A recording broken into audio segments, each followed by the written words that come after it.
Hi, everybody. We want to welcome you once again to another edition of Praying Together in Jerusalem on Zoom with we have a beautiful community of prayers, of worshippers, and of learners. And it's rather sad that the circumstances which led to us meeting together every week were the tragic circumstances of the outbreak of war on October 7th, but there's been something uplifting about coming together weekly, and I think that this has been a very fine series, and I'm very grateful to those of you who make up this prayer community, because you've not only provided our teachers with a good audience, you've contributed to the feeling of family and community. And I think that that's something that we've discussed as being part of the dignity of the human person, the ability to bond to one another and feel that we are together. So we're very, very grateful. This is the second in a series of three, which are going to be on special holidays or festivals of each of our three. I won't say that there are only three major religions, but the three religions that are based here in the Holy Land, because certainly the religions of India, the Hindu religions, are important partners in this, and our Buddhist friends are very much part of the community, and Sukhbir has represented the Sikh community here to us. So we're not the only ones, but these three festivals, which this year, or festivals or holy times, which this year have coincided. So we started last week with having a special on Ramadan. Today is a special on the festival of Purim, and today is the first day of the Purim season in an odd sense, because the day before the festival of Purim is a fast day. But if the day before the festival of Purim is Friday or Saturday, we move it, or it can't be Friday, but if it's Saturday, we move it to the Thursday. So it happens that today, I, along with other Jews who are taking this take this fast in under their wing, we're fasting along with our Muslim brothers and sisters, and it's one of our short fast, what we consider a short fast. It's sunrise to sunset. So we will break our fast along with our brothers and sisters in the Muslim community. And there's something very special about that. So we have the fast of Esther, and then we follow it by the festival of Purim, which will be Sunday, except for walled cities, meaning Jerusalem, cities that were walled, we say, at the time of Joshua. So in fact, my Purim season begins today with the fast and won't finish until Monday night. So we really have a season of it. But for others, it will finish on Sunday night. Now, Purim, as most of you know, is indeed a very joyous, jovial festival. We talk about nafochu, everything should be upside down. It's connected with dressing up in costumes, with making fun. It's the one day of the year when you actually are supposed to get a little bit tipsy, not overly drunk, but a little bit tipsy, so that you get confused between the heroes and the heroines and the wicked ones in the story. So Purim is not really a serious festival usually. However, there are some serious issues and some serious messages. And I hope that today you're going to both enjoy the story and enjoy the presentation, but also think together with us about the serious messages. And it's my privilege and pleasure to invite down to join me Rabbi Joel Levy, who is a colleague and a friend and a partner in Praying Together in Jerusalem. He's hosted us at the Conservative Yeshiva, where he's head of Yeshiva on a number of occasions, and he's attended in other places as well, been a great participant. Joel's updated bio is now in the chat. Unfortunately, the one we sent out with the notification was a little outdated. So if you want to know more about him, please do look in the chat and see an updated bio. So Joel's going to respond in a minute about and give his thoughts about what we can learn from the story of Purim about the dignity of the human person. But I thought it was important that before he gives his great teaching to us, that we summarize the story, because I'm not sure that everybody is totally familiar with the story in the Book of Esther. So it starts off with a big party, or actually probably several parties that the king is throwing for those who are close to him and those who are not so close to him, for the whole city. And the parties are described in Jewish commentary as debauchery and more like a Roman orgy than a party sometimes. Maybe Joel will comment on some of that. And the queen of the time, Vashti, refuses to come down. And again, our commentators suggest she might have been asked to come down naked, but she thinks it's beneath her dignity to come down to the party when the king summons her. So the king, of course, who turns out to be an indecisive figure, according to much of the commentary and the plain reading of the text, he calls on his advisors to ask what he should do about Vashti. And they all agree that Vashti should be banished and a new queen should be found. And they add the commentary that all women should be told from now on to obey their husbands. So the king, of course, has to find a new queen, and we're told that representatives are brought from all the nations, and it opens with saying that he's king of 127 nations, and many, many candidates are brought, young women are brought into the palace to be with the chance of being selected as queen.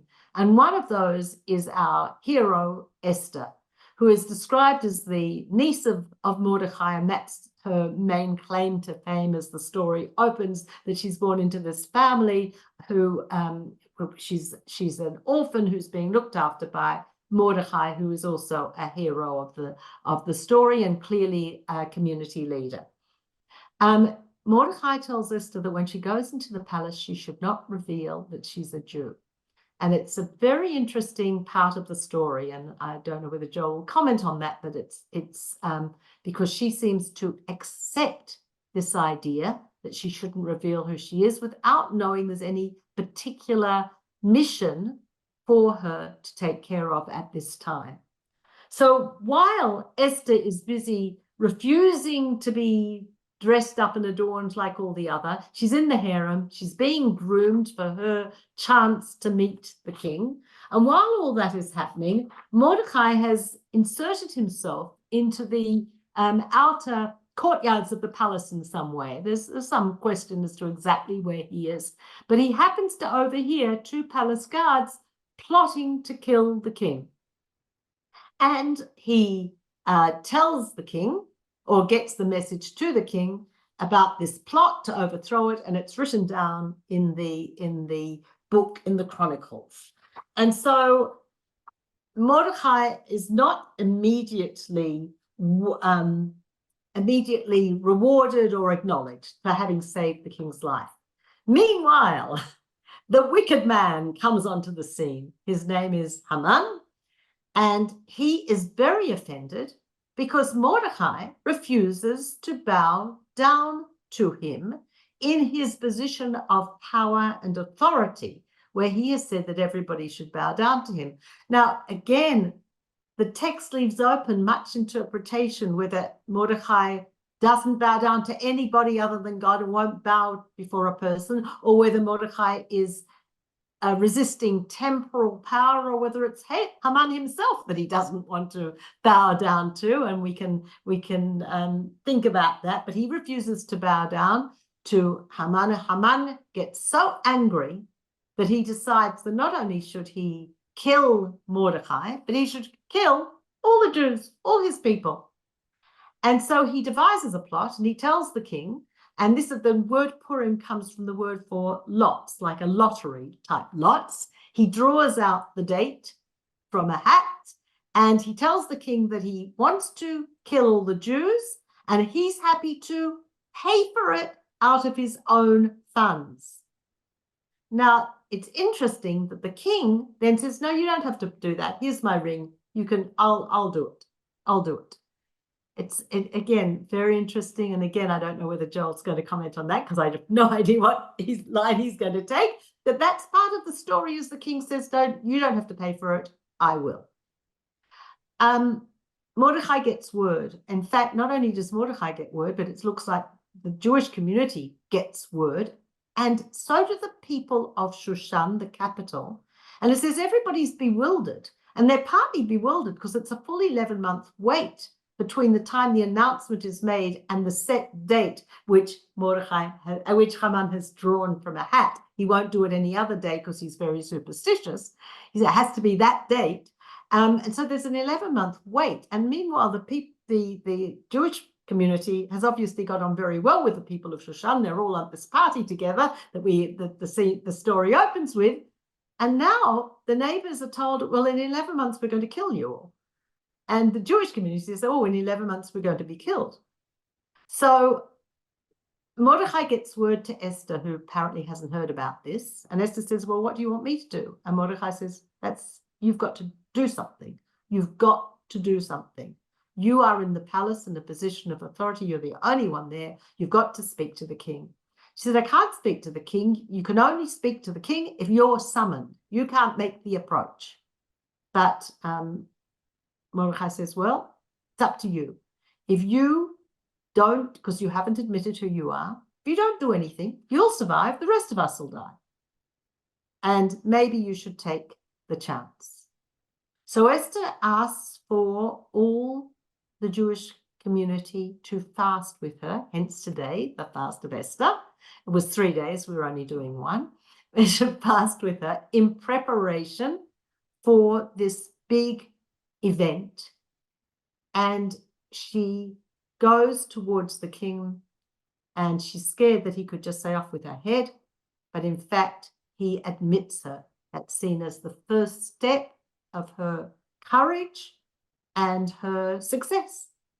And the king says to her, Esther, my dear queen, what would you like? I'll give you up to half my kingdom. What would you like? She said, I want you to come to a party. He likes parties. She knows that. I want you to come to a party, and I want you to bring along Haman. Now, I left out part of the story because you see it's a long, complicated plot, but I think it's worth hearing. Meanwhile, one night, the king can't sleep.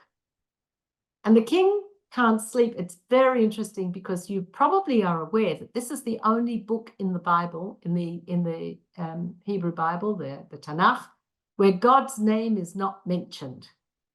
But it says the king can't sleep. Some interpret the king there as meaning God. However, the story goes on and speaks about our king, Ahasuerus, and he says he can't sleep. And because he's bored, doesn't know what to do, he says, okay, give me this Book of Chronicles. I'll just read that. And in reading the Book of Chronicles, he comes across the item where Mordechai had saved his life. And he says to himself, oh, did we ever reward this guy who saved my life? And it happens that Haman, the wicked one, is in the courtyard. So he calls him and he says, I want to honor somebody who's been very important to me. Now, Haman apparently thinks it's him. He thinks, well, he's called me in. I'm somebody very important to him. Yeah, he wants to honor me. So the king says, how would you honor someone whom the king wants to honor? He said, oh, we'd put him on the royal horse and we'd ride him around and we'd call out in front of him, here is a man whom the king wants to honor. And king said, that's a great idea. Notice that the king, till this point, has not made a single decision by himself, but it's part of the story. He said, this is a man that the king wants to honor. Okay, really good idea. Do it to Mordechai. Now, you can imagine how Haman, who's just plotted to kill all the Jews because Mordechai won't bow down to him, and he says, you should do it. You'll go out in front. So he's very humiliated. Haman is very humiliated. And by the way, there's another bad character in the story. That's his wife, Zeresh. He goes home to his wife, Zeresh, and complains that he's got to do this. And she basically encourages him and says, don't worry, you're going to get the final word. You're going to get to kill all the Jews, so it's okay. Anyway, he does this. And now, meanwhile, back to our story, Esther says to the king, bring Haman and come to this party. And at the party, this is the strange thing to me, and again, maybe Joel's got a commentary or going to allude to it. At the party, the king says, Esther, my wife, I love you, you're so beautiful, da, da, da. Anything you want, tell me what you want. I'll give you up to half my kingdom. She says, come to another party. So now we're at the second party with Haman. And at the second party, Esther says, where she gets them a little tipsy, by the way, both Haman and the king. And she says to them, the king says to her, up to half my kingdom. And this time she says, well, actually, there's something you can do for me. There is somebody who wants to kill me and all my people. And the king says, really? That's terrible. Who is it who wants to do it? It's that wicked man, Haman, who's here in the party. The king is so shocked, apparently, on hearing this news. And again, this is another strange part of the story. He gets up and leaves the room. Now, if you think about it, she's left Esther with Haman, whom she's just said wants to kill her. But never mind. Haman at this point is a little bit tipsy, as we said, and wants to beg Esther to change the story or forgive him or let him off the hook. And apparently, in his tipsy state, he falls almost on her just as the king enters the room. So now the king says, I see you want to seduce my wife. Notice he hasn't said anything about he wants to kill all the Jews. He hasn't responded to that yet, but he does respond to you want to rape my wife. And he changes the declaration. And now, instead of Haman killing the Jews have permission to kill all those who would have killed them. And the story continues with several times the hanging of Haman's son. It's very unclear how many sons he has. We get 10 names, and then we get it again, and we get it again. The hanging of all of Haman's sons on the gallows that Haman has prepared for Mordecai. A rampage of killing of the Jews, of those who would have killed them. And then the end of the story is very interesting, that letters are sent from Mordecai and Esther, the queen, Mordecai and Esther, to all the communities, saying a few things. First of all, saying that they should share gifts with the poor, give gifts to their friends, share gifts with the poor and give gifts with their friends, and turn this day that would have been a day of the killing of all the Jews into a day of celebration, to nafochu, to turn it over, a day that would have been a tragedy day into a day of celebration and joy and feasting. Again, feasting comes back into the story. Now, if you think this has been a long, detailed and complicated story, I've left out many details that are in the text itself, but that's the outline of the story that we are going to read, and we're very careful to read it so we hear every single word. We try and drown out the name of Haman. That's a tradition, but we still hear every single word. It's the only time in my husband's synagogue, the only time the whole year where the women are quiet. I don't go to that synagogue, but they listen intently to every word. And so we're taking seriously what's really a farce. If you think about it, it opens with the king saying that all wives should obey their husbands. It finishes with the queen, his wife, sending out the letters to all the communities and everything else that happens in between. Rather silly, I think. So now, Rabbi Joel, with that long, long introduction, over to you. What can Purim teach us about the dignity of the human person? Wow, thank you very much, Peter. That was a great overview of the narrative. And how long do you want me to speak for? 10 minutes or so? But you said like till past? Or? You can go a bit longer, whatever, Okay. 10, 15, even up to 20. Great. Okay, lovely.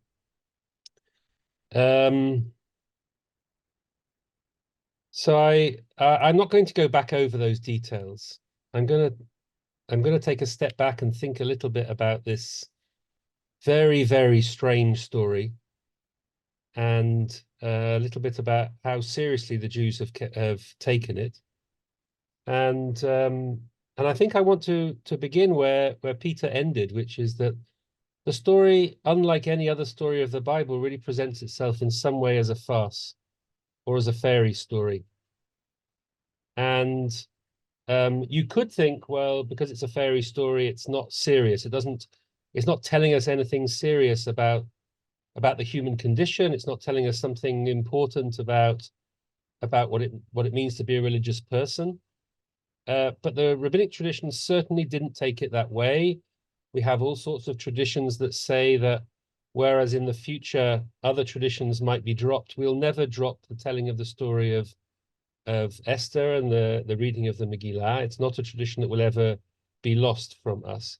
So it seems that this strange farcical narrative does represent something or articulate something which is deep and permanent. Or in religious terms, it's a place we need to go religiously. It's a real myth, one that speaks to a permanent part of the human condition. So the question is, what's so significant about this story? And in order to unpack that, I think I need to go right the way very back to the beginning of the creation story, where God carves the world that we live in out of the primordial chaos.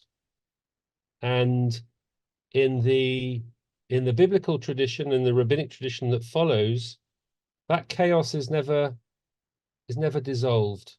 The chaos is always there, waiting to come back. That humans live in a very narrow space, caught between the waters above and the waters below. And in the flood story, all God has to do to wipe out civilization is to release the forces of chaos from above and below. And that water comes and washes away everything that humans have created and tried to create. And you know, to have a cosmology which describes the world as balanced precariously between the forces of chaos is somewhat terrifying. It's terrifying to think that everything we construct could be washed away. There's a charming and amazing story in Masechet Sukkah in the Talmud about King David when he's setting himself up to prepare the groundwork for the building of the temple, and he's building a drain on the Temple Mount, so that when the temple is up and running and the sacrificial system is up and running, there's somewhere for the blood and the stuff to drain away from the temple. And he digs such a deep hole that he gets in touch with the primordial waters underneath the earth. And those waters come bubbling up, and David says to himself, I think I've destroyed the world. I think I've set loose the forces of chaos. And there's a whole narrative about how he gets the water to go to retreat back down again, which we don't have to go into. But the important thing in that story is that the picture of the world that the rabbis carry around is one where chaos is always there, at least in potential. And we lead very, very fragile lives. Creation doesn't destroy chaos, it floats on it, pushes it back, and in some way is dependent on it as well.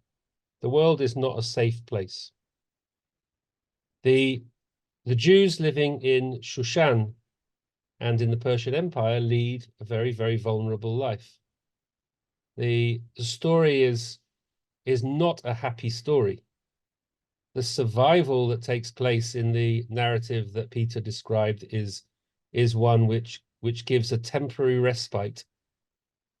But the condition of the Jews living in that time was one of great fragility.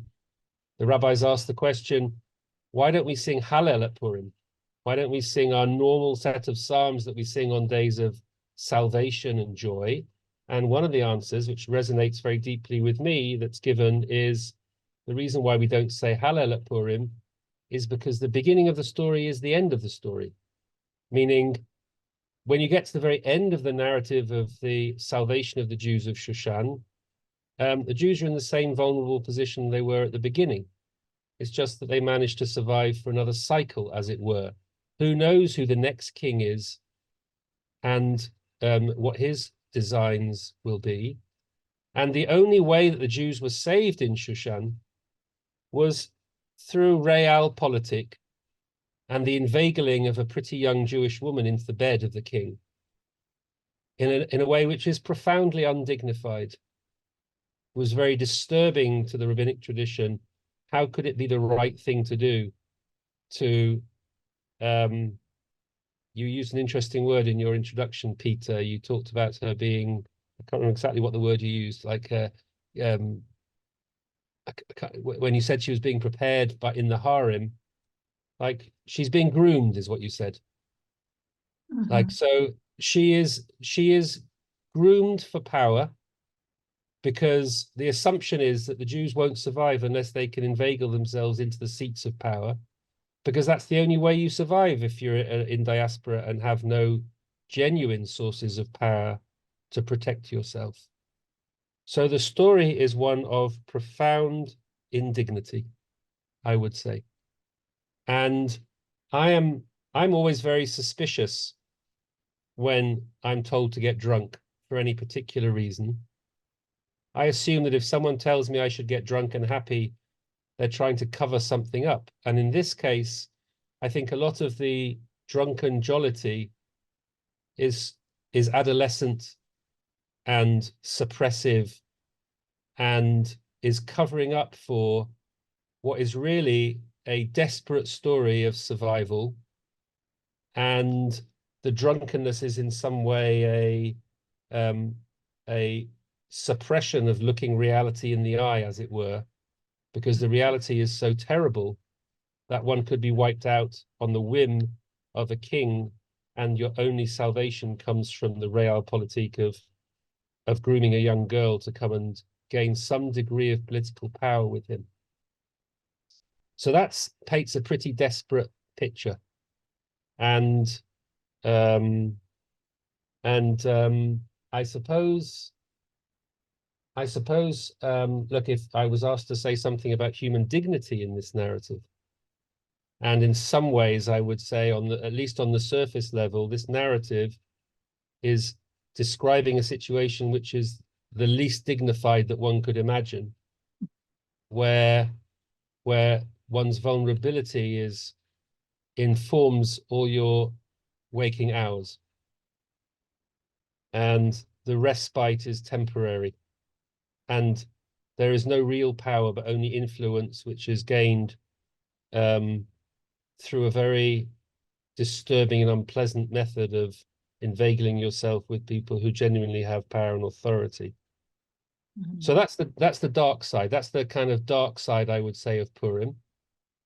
And I want to read a more positive side to it, but it's going to come over through the darkness, as it were. I don't want to pretend that there's some way of seeing God in the narrative that makes it coherent or joyful or happy. I want to make a kind of strange idiosyncratic suggestion about where the dignity is in this story. So the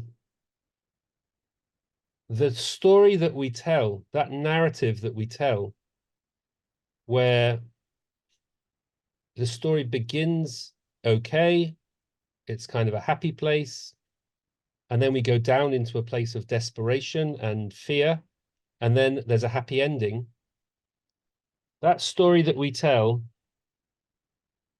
is a child's story. It's a child's eye view of history, where we say that everything turns out all right. When my younger daughter was very young, I used to read her stories at night. She'd always ask before I read a story, does it have a happy ending?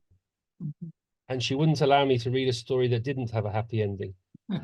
She's still a bit like that. She's a little bit more grown up now, but she still doesn't like the idea that there aren't happy endings.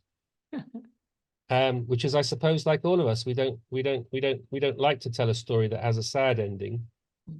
But the idea that one might clip out a bit of a narrative and say happy beginning, sad middle, happy end is a childish way of viewing reality. And it's also a fragile way of viewing reality. Like, on a certain level, It's not just that this is a made up or a fairy story. It's a fairy story that screams, I'm a fairy story. It's a fairy story that says, don't take me too seriously, because this way of viewing reality is itself vulnerable. The narrative itself is vulnerable.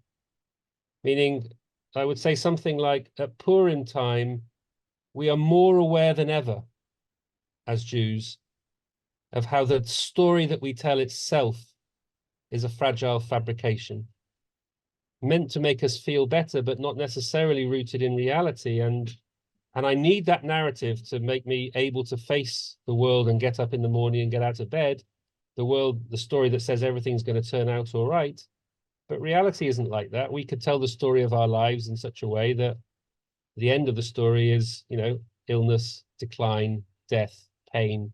That could be the story that we told. And that would also be a legitimate way of telling a story. Like, we could tell the story that started with misery, went through a period of respite, and then ended with misery again. But we choose to tell a story which is a fairy story. So in some ways, the Purim narrative is where we lay bare the fabricated nature of human narrative. It's where it becomes so clear to us that we have to suppress it through alcohol or through jollity. One of the, Peter talked about nafochu, the idea of overturning or things being upside down at Purim. Right? One of the practices at Purim is for people to dress up and wear masks to pretend to be someone other than themselves. And it's also, as she said, to get drunk. Some of the traditions suggest that one should get very drunk, and there are certainly parts of places in Israel where people are getting extremely drunk. And that drunkenness is also a kind of overturning of everything we normally hold by.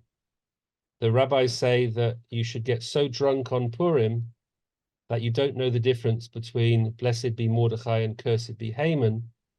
And that's very drunk. The Tosafot, the medieval commentators on the Talmud, said you should be so drunk that you don't know the difference between blessed are the good guys and cursed are the bad guys, meaning Purim is a time when it's not exactly clear who the heroes are and who are the villains. It's a disturbing narrative which overturns naive assumptions about who's good and who's bad. The Jewess in this story is hypersexualized and more beautiful than everybody else. The Jews at the end of the narrative wreak violent revenge on their enemies and kill thousands, tens of thousands of their enemies. It's a violent and a hypersexualized story.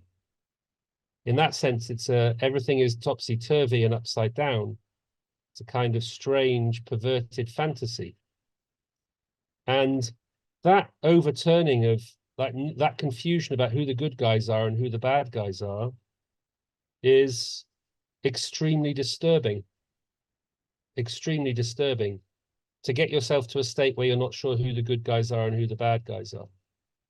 Meaning, if you watch how the media has been responding to the conflict in Israel and Gaza at the moment in the occupied territories, the one thing that people are searching for is a clear, naive sense of who's good and who's bad.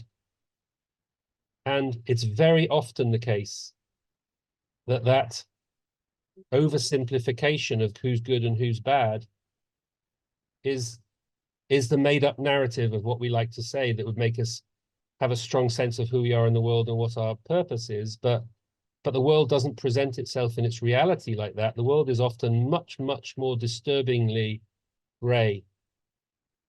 And the good guys can behave badly and the bad guys can behave well. And maybe there aren't really good guys and bad guys in the way that we like. There's an astonishing midrash in Esther Rabbah, the authoritative midrashim on the Bible, which explains from Haman's perspective why he wanted to kill the Jews in the most astonishingly persuasive way. The rabbis are prepared to enter the mind of Haman and try to understand from his perspective in this strange Purim Torah why it is that he wanted to kill the Jews and how the Jews were actually the most bloodthirsty people who were living in the Middle East. And it brings verse after verse proving that the Jews were actually the most evil, violent, and oppressive people in the Middle East. It's an astonishing piece of writing, which goes along with the idea of nafochu, of everything being overturned, and it goes along with the idea of losing perspective on Baruch Haman and Aror, Baruch Mordechai and Aror Haman, that Mordechai is blessed and Haman is cursed. So where's the dignity in that? So I want to suggest, I'll end in a couple of seconds, but I want to suggest that the reason why the rabbis believed passionately that Purim was something that we needed to revisit and come back to time after time, and one that would never be dissolved, is that Purim is an encounter with something which is true. It's an encounter with something which is true. It's a chilling encounter with something true. It's a chilling encounter with vulnerability at so many different levels: physical vulnerability,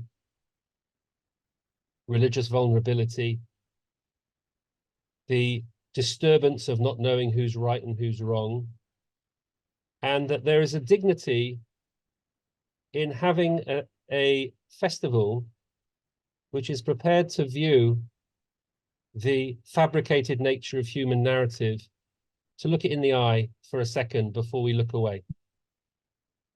To look just for a second at the fabricated nature of the narratives that we tell.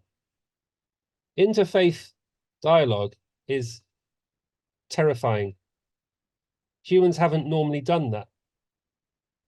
Humans have avoided interfaith dialogue because interfaith dialogue is something which shows you that there are other stories to tell which are coherent, which cast doubt on naive, simplistic understandings of your own narrative being true, the only truth. And who wants to be reminded or to be disturbed or thrown off course by an encounter with someone whose narrative contradicts my narrative? Purim is an anti-fundamentalist festival. It's a festival which is supposed to shock us, overturn us, confuse us, turn things upside down. And the dignity within that is the dignity of encountering something which happens to be true. It's the dignity of truth. And there is something dignified about realizing that the truth that we hold is partial, strange, that we're not necessarily the good guys, that we can be in the wrong, that somebody else might tell a story where we're the bad ones and they're the good ones. Somebody else might tell a story completely upside down, and that story might be disturbingly coherent. Somebody could tell a story where I was the bad guy, and that could be a coherent story, a convincing one that someone could live by and hold by. So to encounter that world and to look it in the eye and to not be naive or fundamentalist is a good enough reason to go to the pub. It's a good enough reason to run away.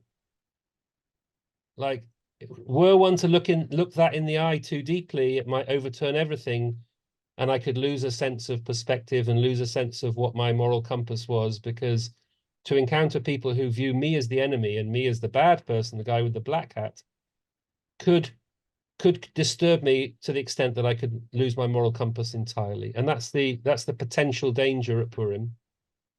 But Purim is a serious festival because it's a festival of inversion. And inversion teaches us something true. And the dignity of Purim, the human dignity of Purim, is the dignity of knowing, or just for a second internalizing the idea that my narrative itself, the thing that I cling to that gives me a sense of safety in the world, my lifeboat, as it were, the story that reassures me that my life is coherent and meaningful, that narrative itself is fabricated and only one story amongst many. And that truly is terrifying, but it's something that we need to see at least once a year, because without Purim, Judaism would succumb to religious fundamentalism.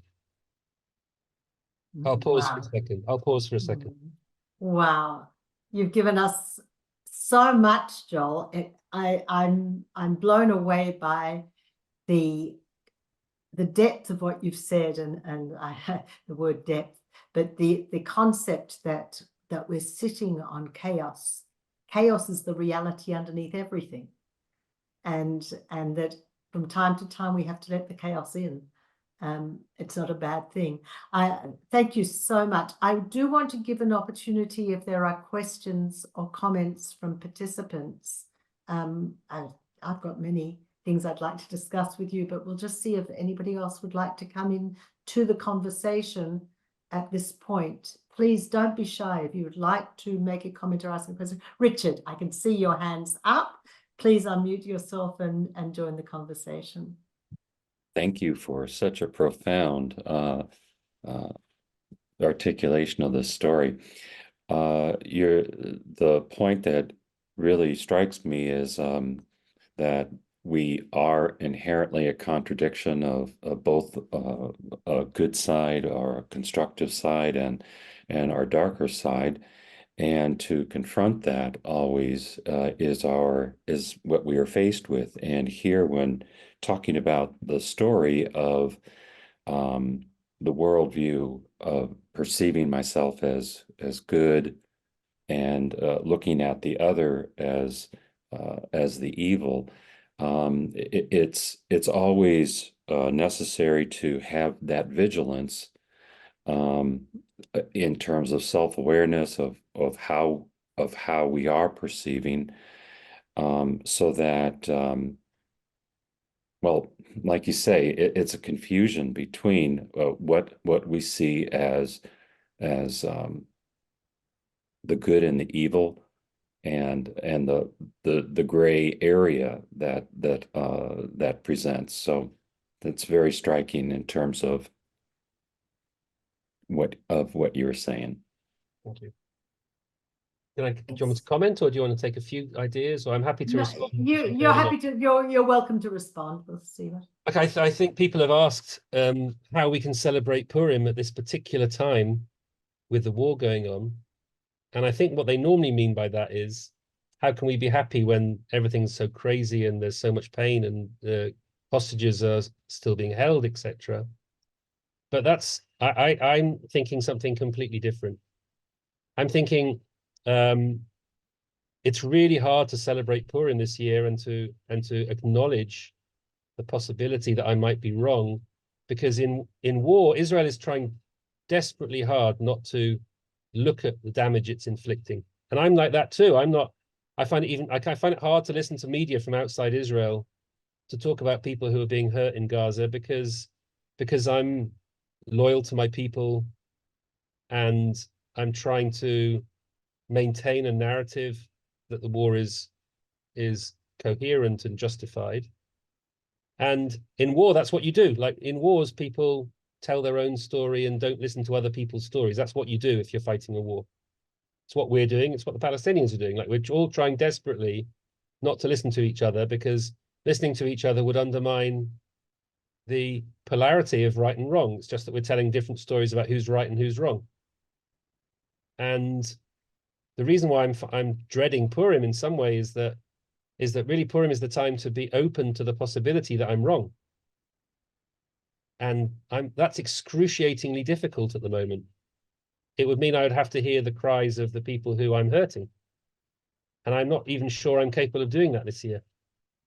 I'm kind of ferociously trying to overcommit to my own narrative a lot of the time. And the idea that I might be wrong, which is what, I mean, the world is saying I'm wrong. The world is telling that story that we're in the wrong. The International Court of Justice is saying that we're in the wrong. So how do I allow myself to be open to the possibility that I might be the villain? That's really, really difficult at this time for me to do. I don't think Israel's in any position to do that. My guess is that Purim will be celebrated the opposite way, as a kind of reinforced notion of victimhood without allowing the possibility that Haman has a voice. And the Midrash, which I talked about, is actually there to confront that and to say that the Midrash is there to call on me to at least have one ear open to the possibility that the world is actually more complicated. And I think that's why I think Purim will be hard this year, because we're so polarized, and from my perspective, obviously religious people of good faith in the end are going to need to talk to each other in a very, very different way from the way we're talking now. And we're nowhere near that now. We're nowhere near that kind of Purim dialogue. Like we're nowhere near real Purim dialogue, because real Purim dialogue allows for the possibility that I can't tell the difference. I have to blur at some point and stop being so righteously indignant. Well, thank you, Richard, for your comment, and thank you, Joel, for your response. Is there anyone else who would like to make a comment or ask a question? I'd just like to share with you that one of the fascinating issues for me as a woman is that this is a story. Oh, Bob, we'll bring you in 1 sec. I'll just make this comment and then bring you in. That this is a story that can be a feminist story. It can be a story where the women, the first one, Vashti, who refused to come when the king summoned her, and then Esther, who steps up with risk to her dignity and to her life. So these ideas that this can be a feminist story, and we're living in a country where we've just had municipal elections and a terrible, terrible underrepresentation of women at every level of government.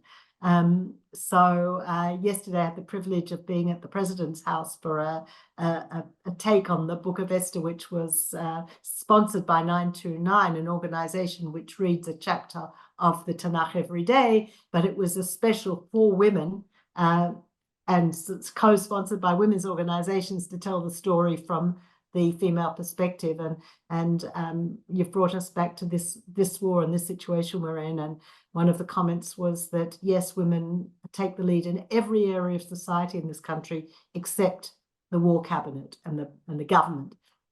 In civil society, they're in the lead, and that's another nafoku, that's another strangely inverted situation in this country that I had to get in. We have Bob, and then we have Monica, and then we'll hear a response from Maureen, and of course, Joel, you're welcome to respond to Bob and Monica's comments before Maureen comes in. Yes, thank you. From Philadelphia, I want to say that what a lot of discussion here is Jewish community is going on about the violence in Purim and the Book of Esther, particularly chapter 9. When we get beyond the question of Haman himself, when the mythical 75,000 people who are killed, is whether that chapter should be revised, changed, have a new version for people who are open to such things. But I wanted to ask about that because it seems to me that is, it's beyond the question of can the bad guy, Haman, be stopped to a kind of glorification of vengeance, at least in the text itself. Yeah. So in the mythic retelling of the logic of why Haman hates us, the rabbis put words into Haman's mouth by saying the reason why we have to get rid of these people is because they are filled by the lust for vengeance. It's an amazing inversion. It's astonishing. Like the rabbis were prepared to say, Haman hates us because we are the people who, when let rip, will be the ones who will wreak vengeance on us. I mean, that's pretty terrifying. It is terrifying. And the story is terrifying, as you say. The story is more than alarming. It's a terrifying story, but it's also the story of look, it's a fantasy, because in reality the Jews in Shushan are a tiny minority. Like, for someone to think that here is a people who who have the power to destroy us, like Haman thinks that the Jews are out to get the world, whereas really the Jews are a tiny, powerless minority, is itself a kind of weird perversion of reality. It's like, Hitler genuinely thought the Jews were going to destroy Germany. And so that kind of pathological understanding of the fear of a minority lies here as well. There's inversion upon inversion in terms of people's fears. And I can understand why the community is nervous to read those verses that talk about revenge or talk about the violence that's inflicted by the Jewish community on the people in Shushan and other places in Persia. I think we should read it. I think we have to look that in the eye. Like Haman's telling the truth in a way. Like there is a darkness in everyone. There's a darkness in us. And we have to hold the darkness. We have to look the darkness in the eye. So look the violence in the eye. What, you don't think the Jews are violent? Like that's we have to look our own violence in the eye. Thank you. Thank you for both the comment and the question and the response again. Monica. Monica, you're muted. You need to unmute.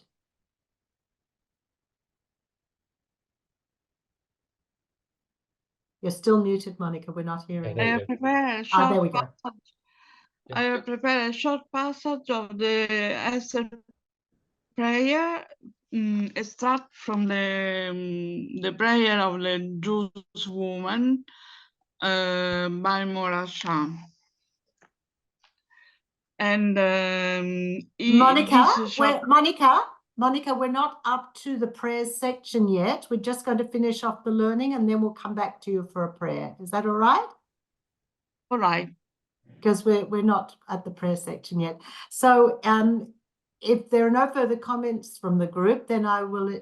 It's my great pleasure to invite another friend and colleague, beloved Sister Maureen Kuzik from the Sisters of Zion, who used to be here in Jerusalem. There was a time when Russ and Maureen were all here in Jerusalem. Yeah. She's now in London, but she's part of the Praying Together family. And we invited her to give a response to Joel's teaching. And then if there's a time and you want to engage in any conversation with Maureen, you'd be most welcome to do so. Maureen, it's over to you though. Thank you, Peter, and thank you, Joel. I really do feel I'm walking on holy ground. I hardly dare say whatever. I'm prepared. It's a short. I was asked to do just a short reflection, but I do feel it was quite sacred and very special. Both of you and Joel, your intervention is. I feel very moved by it. So, in front of my Jewish friends, how does a Christian respond? And last week we had a marvelous session with one of our, I run these Zoom lectures every week. We have 70, 80 people coming from all over the world, and had a Jewish woman friend of ours who did the Book of Esther. And her thesis was around 19th century novels. She studied literature at Oxford. It's absolutely fascinating. The ones of us who read novels or read 19th century, and she talked Esther through all that. However, the more I've looked and read the story and the more I'm listening to you, I couldn't find anything that might be a Christian response in the same of something that's similar. It couldn't find that, and certainly nothing theological. Sociological, yes. Psychological, yes. And I make no apology, but I really do have to talk a little bit about, like Peter referred to it, as from a feminist perspective. I don't even want to use the word feminist, but from the perspective of women. And that is striking. It's striking for us, and it's striking for us as Christian women, excuse me, and how Christian women, and I don't know whether I want to say Catholic Christian women, but it could well be in the Catholic tradition, it's particularly vicious the way women are treated. But one of the things I thought might be interesting, certainly interesting for us in our history, is to look back at what happened to women who were trying to make society better and trying to enable the poor, all of these different categories, education for women. And we have stunning examples of women foundresses of congregations. And there are many who were seriously persecuted by the official church. And for us, the official church means the men. So I'm picking out just two. Mary Ward. Mary Ward was an aristocratic Catholic in England, in York, and she was struggling against Tudor Protestant England. She wanted, her parents didn't want her to do anything really. Don't go outside the boundaries, you know, you're a woman. She was an educated woman, actually, self-educated. She went to Flanders because it seemed to be the only place that was possible.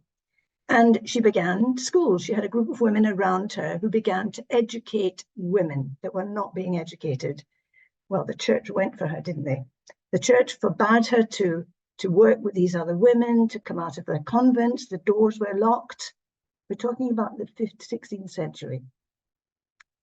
We might talk, I don't think we talk about that today quite like that, but we do have serious trouble with our hierarchic men. That's a Mary Ward. The Mary Ward story is unbelievable. She went eventually to the Vatican, fought her way, and had a few things rescinded and said, okay, but still not fully accepted. She went back to England and did everything undercover. That's it. The other one, but I've got 20 I could tell you about, but there's one story that's the film has just been released. I've not seen it yet, but I will, called Cabrini. And Cabrini is an Italian-American woman, 19th century, who went to the United States, saw the situation of the poor and the poor Italian communities, and really worked to help the poor, to educate, to find housing. But she was hounded by the church, the official Catholic Church, hounded, thrown out. She came back. She must have been a toughie. She came back. She had other women, American women, helping. So this is the story of an American Italian, 19th century in New York. Those are only two I'm highlighting. There are so many others. And the interesting thing is, eventually, Mary Ward is beatified by the Vatican. She fought with the Vatican. Catherine of Siena, I've not mentioned, she's an interesting woman, also an Italian. She eventually is made a doctor of the church. And Cabrini, just recently with Francis, Pope Francis is made beatified. Because of the work they're doing, I'm saying they're made, only under the men's supervision are they made saints. So I'm sorry to bring that kind of note into it, but reading Esther, really, the treatment of the women, and although it's easy to say, well, it was a society in those days, I don't think Esther stood for it, really. I think Esther was able to protest. I didn't see Mordecai coming out as wonderful. Haman certainly not. But Mordecai used Esther. So there's all those subtleties. I was only given 10 minutes. All those subtleties of what actually happened to women, well, in the story, what's happening to women today, and it may not be paralleled in Jewish tradition, but in Christian tradition, even today. And I have a friend who is a teacher and a writer. 10 years ago, she wrote a book. One of her books was about women priesthood. Now, this is absolutely true. Her books were burned. Can you imagine? 10 years ago, her books were burned. It was the most unbelievable. Well, you can imagine all the women were protesting, and she belonged to a religious congregation founded by Mary Ward. So I'm on a thing now, but there's serious stuff around Esther's story that when I'm reading it and trying to understand the Esther story and the women and hearing Esther and Esther's protest and Esther's ability to actually stand up. Mm. For me, Mordecai doesn't come out squeaky clean. Mm. Absolutely. Mm. Maureen, thank you. Thank you so much. You brought in an angle which I had just introduced, but you've done it so beautifully, and I'm so grateful. Thank you very much indeed. Joel, it almost seems ironic to ask the man to make the comment on Maureen's comment, but nevertheless, do you want to say Just anything? very briefly, I want to first of all thank you. That's it. Like there's like I think what you said had in common with what I said was that, you know, our religious traditions, you know, they have a kind of innate conservatism about them. We're trying to preserve traditions from the past, and you know, we devote our lives to preserving those traditions. And on the other hand, we also know that it's people who are prepared to cross boundaries who are actually doing some of the most difficult, important, and dangerous work. And Mordecai and Esther are kind of they're strange. They're very, very strange characters in this story. Their names. Mordecai is named after Mordech, and Esther is named after Ishtar, who are two of the main gods. It's like they're not classical Jewish heroes, and yet something about what they do is perverse, and yet that perversion is actually what saves the day. Yeah. And sometimes we have to allow perversion of norms and structures, and that's the boundary crossing piece. It's not for nothing. It's not for nothing that so many people cross-dress on Purim. Yeah. There's a lot of cross-dressing on Purim. Men who would never dress as women dress as women on Purim. There's a kind of a revealing of parts of myself that are normally suppressed. So, you know, if you're a gay man in the Haredi, in the ultra-Orthodox community, that there'll be something that comes out at Purim, which you've been suppressing 364 days a year, which will come which will come out, and boundary transgression is crucial. It's like it's important that we are both conservative and transgressive, and getting that right is really hard. I think for all of our traditions, it's very hard to know when we're being called upon to maintain boundaries and when we're being called upon to transgress boundaries. Mm-hmm. And getting that right is really, really difficult, I think, for all of us. That's like, there's something heroic about boundary transgression, but there's also something heroic sometimes about preserving these crazy ancient traditions that have been preserved for so long. So thank you. Wow, thank you. Thank you, everybody. We are going to move into the prayers section of Praying Together. And as Monica had indicated that she has a prayer, I'm going to invite her to do it first, then Maureen. Then we will hear from our dear friend Issa Jeba, who at this crucial moment is at the end of his fast. And we recorded it only a couple of hours ago, but he felt that he would not have the strength to do it at this time of night. So Issa will offer his prayer and teaching, and we'll finish by coming back to Joel for a prayer to finish off the evening. So let's have Monica first. Unmute yourself, Monica, and offer your prayer, please.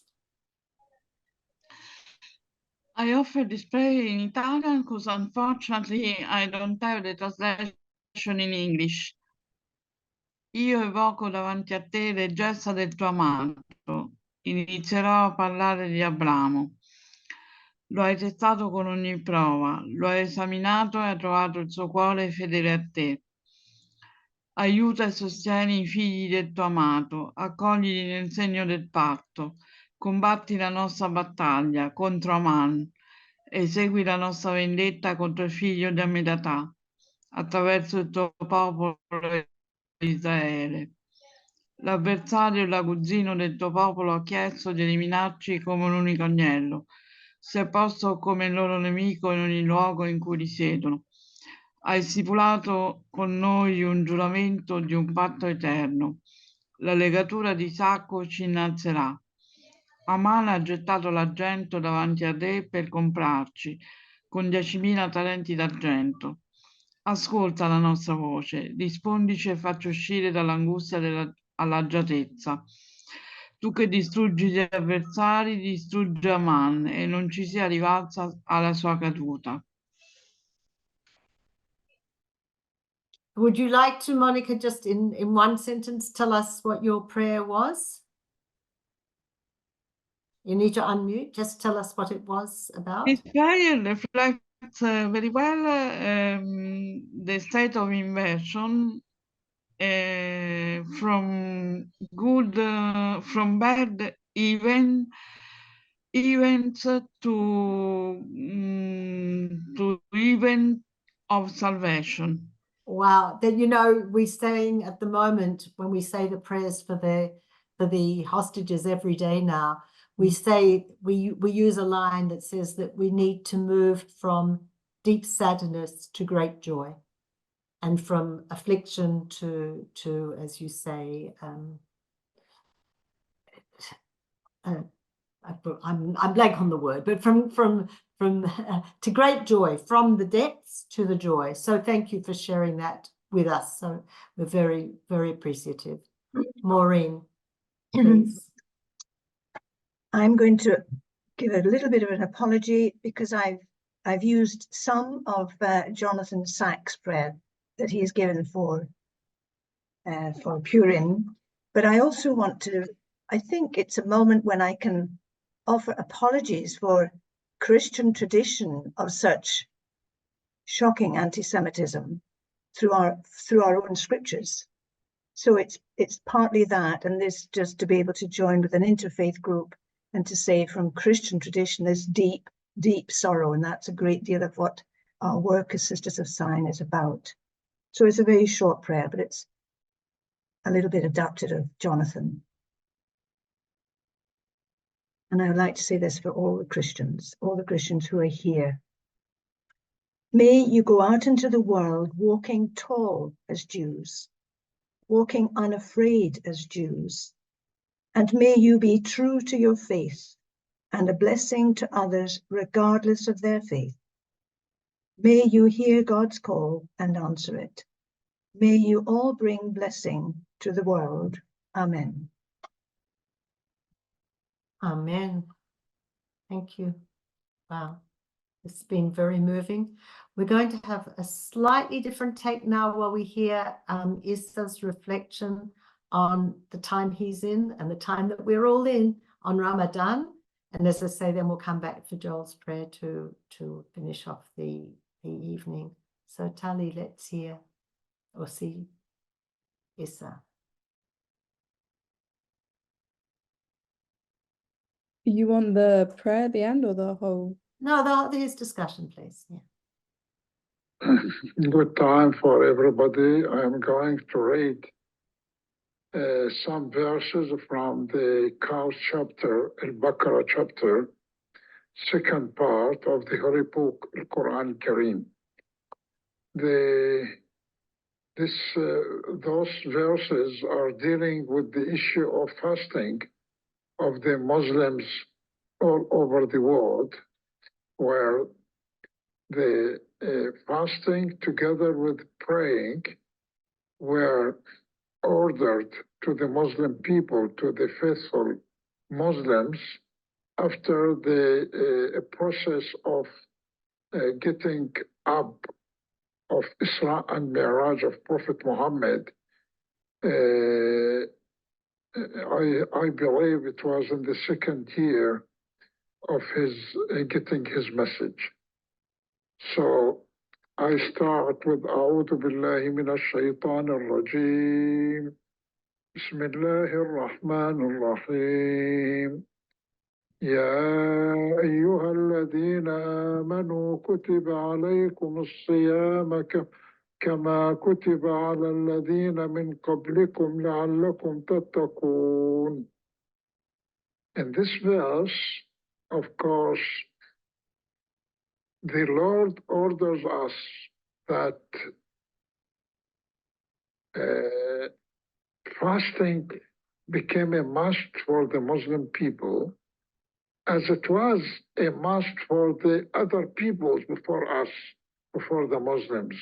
And here he means the people of the book, Jews and the Christians, who used to pray in specific times before the message of Muhammad. So fasting is a tradition. It started with other nations before the Muslims, but for the Muslims, of course, it's 1 month. And it's clarified here that it's 1 month, because in other verses we will see that it was mentioned 1 month, Shahru Ramadan, the month of Ramadan, not the week or the day of Ramadan, okay? So Muslims used to pray 30 days or 29 days according to the moon every year during the month of Ramadan. We have Shaban, the month before Ramadan.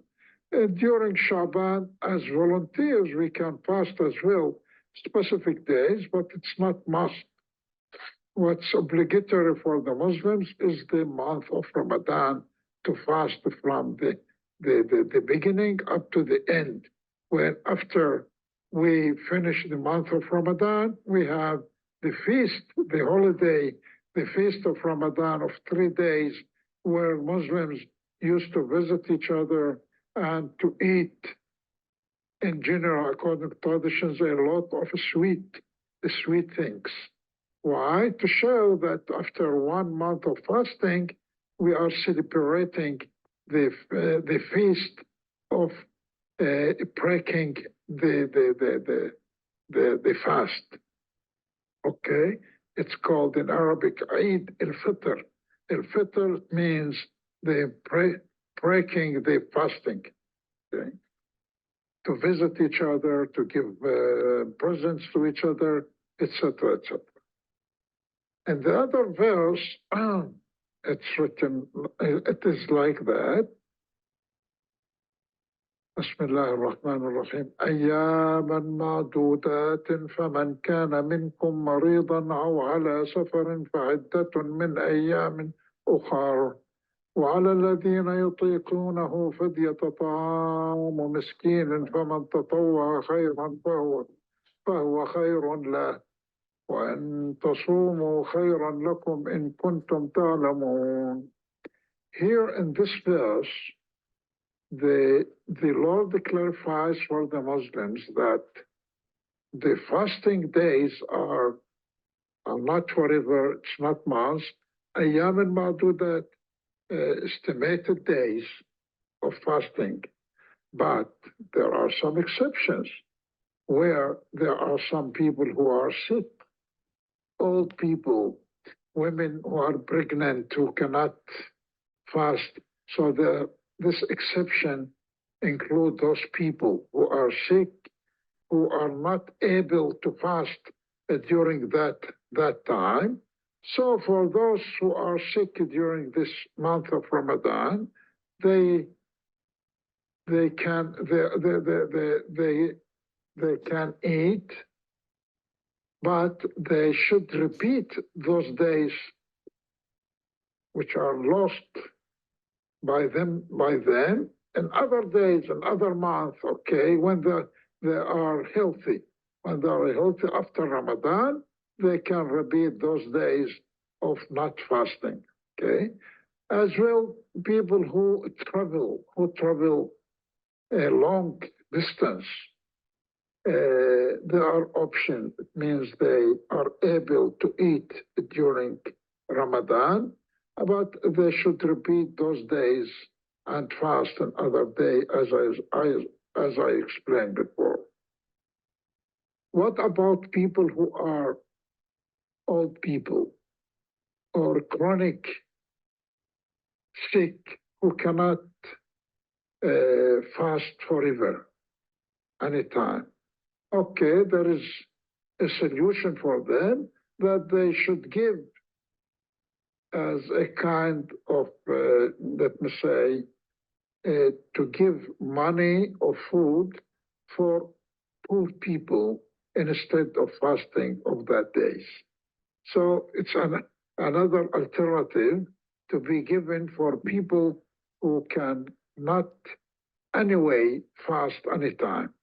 Okay, so as we see that Islam gave, or the Lord gave, the chance for people, it's not very hard. It means if you are healthy and you are able to fast, it's okay. If not, you have the other alternatives. Okay. In other verse, it's written that it's given us, the Lord gives us the other meaning. شهر رمضان الذي أنزل فيه القرآن هدى للناس وبينات من الهدى والفرقان فمن شهد منكم الشهر فليصم ومن كان مريضا أو على سفر فعدة من أيام أخر يريد الله بكم اليسر ولا يريد بكم العسر ولتكملوا العدة ولتكبروا الله على ما هداكم ولعلكم تشكرون. صدق الله العظيم. As well in this verse, شهر Ramadan, the month of Ramadan, where the holy book of the Quran was given to Prophet Muhammad during this month. So it's a holy month because we received this holy book by the Lord, from the Lord, by Gabriel, the angel Gabriel to Muhammad, peace upon him, during the month of Ramadan.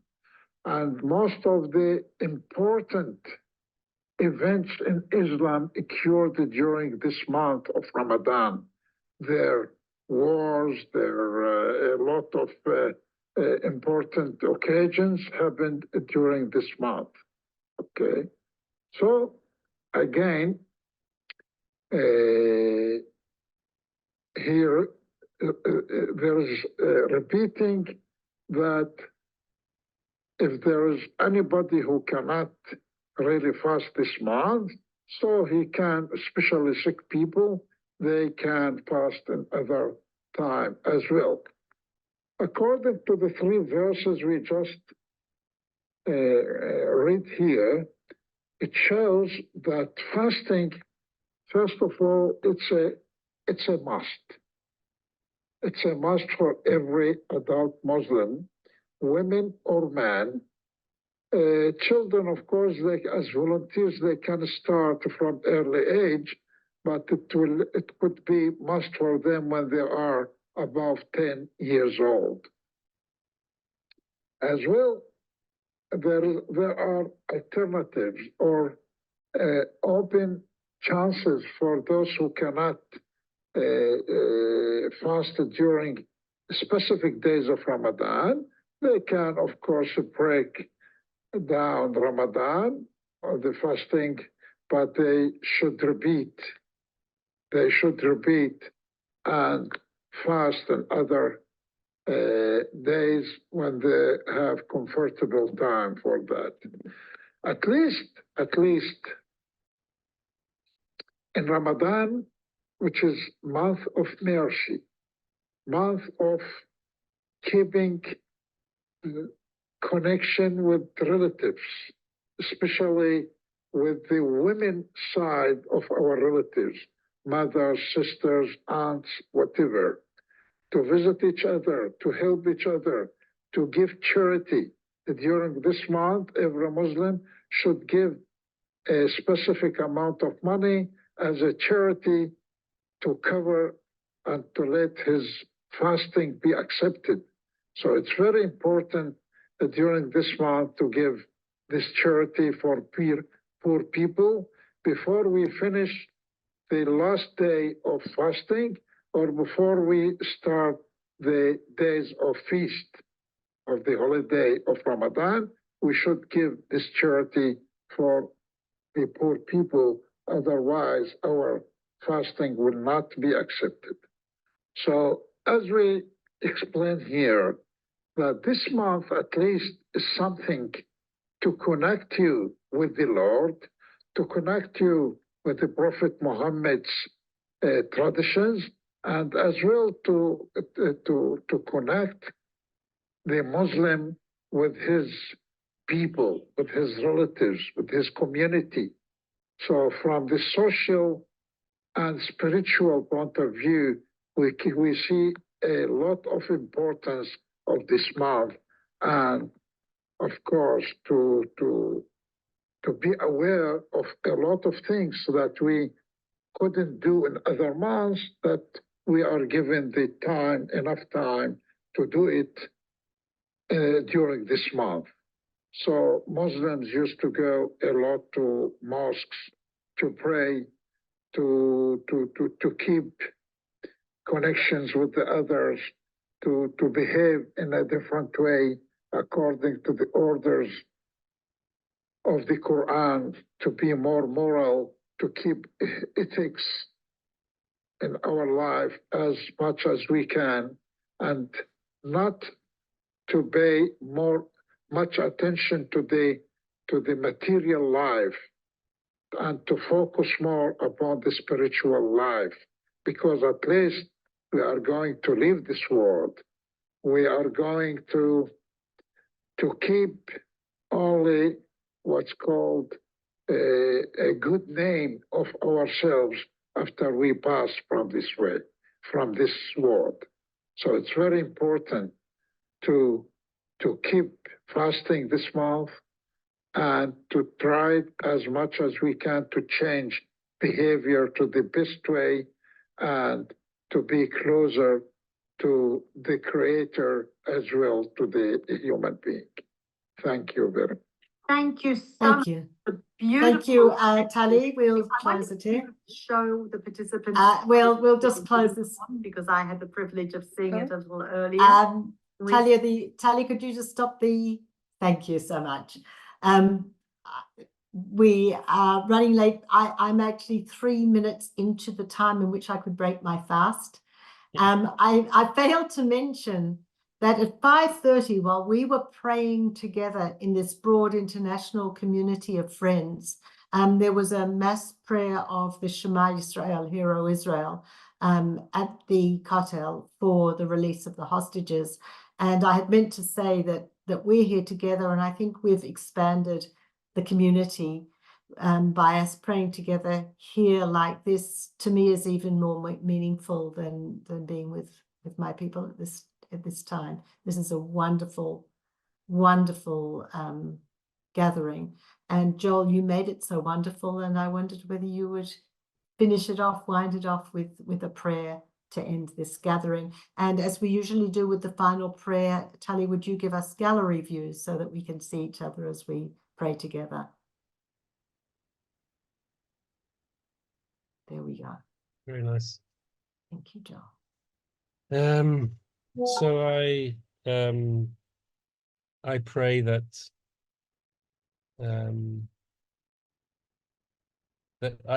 that we find the strength to see the wisdom and beauty in other traditions, in the same way as the previous teacher talked about acknowledging the roots of fasting in earlier traditions. I pray that we too can have the courage to see our own religious traditions rooted in world civilization, that we can have the courage to see each other as friends and cousins and brothers and sisters, and not competitors, because I pray to live in a world where the children of Abraham will live at peace with each other, and where the deeper we go into our traditions, the more we'll be led into peace with each other and not conflict with each other. And I pray that I have the courage over Purim to take off my white hat and to wear a grey hat, and to experience nafochu, to experience the overturning of naive, simple assumptions about who I am and who everyone else is, and to learn to see wisdom where it exists in the world and suffering where it exists in the world, and to be open to that my heart should be open and our heart should be open to the wisdom and the beauty and the courage wherever it's found in the world.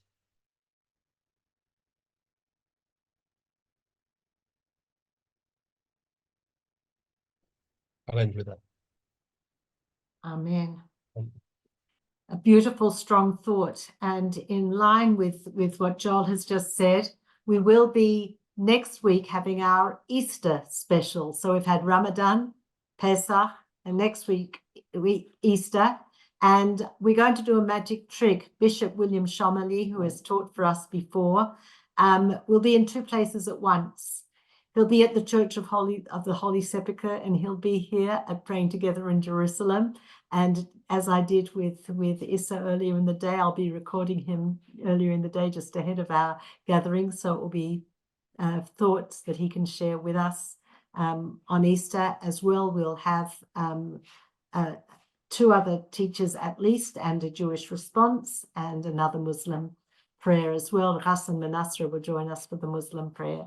So thank you, and I hope to see you again. It's been very uplifting and thought-provoking, and thank you again for being with us and praying together in Jerusalem.